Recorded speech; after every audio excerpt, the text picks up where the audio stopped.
Hello friends, ఈరోజు పొంగల్ ఎలా చేయాలో చూద్దాం. ముందుగా ఒక గ్లాస్తో పెసరపప్పు తీసుకొని కొలుచుకోవాలి. ఒక ప్యాన్ పెట్టుకొని లో ఫ్లేమ్ మీద ఈ పెసరపప్పును లైట్గా స్మెల్ వచ్చేదాకా వేగించుకోవాలి. అడుగు మాడకుండా, పప్పు మాడకుండా ఇలా మెల్లగా కలుపుతూ పప్పు అంతా వేగించుకోవాలి. తర్వాత కొంచెం చల్లారాక ఈ పప్పులోకి కొన్ని నీళ్ళు వేసుకోవాలి. నీళ్ళు వేసుకొని 10 నిమిషాలు నాననివ్వాలి.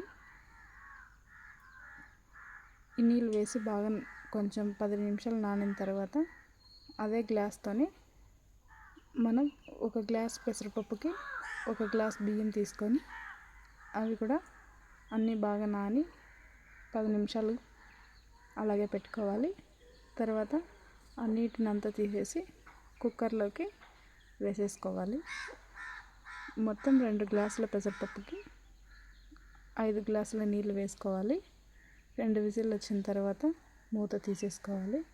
తర్వాత ఒక చిన్న బాండ్లీ పెట్టుకొని అందులోకి కొద్దిగా నూనె, కొంచెం ఆవాలు, కొంచెం జీలకర్ర అవన్నీ వేసి వేయించుకోవాలి. ఇందులోకి 7 పచ్చిమిర్చి కూడా వేసుకొని కొంచెం తగినంత ఉప్పు వేసుకొని ఆ పొంగల్లోకి వేసుకొని తిప్పేసుకోవడమే. ఈ పొంగల్లోకి పల్లీల చట్నీ అయితే బాగుంటుంది. తప్పకుండా ఒకసారి ట్రై చేయండి. Please like and subscribe my channel.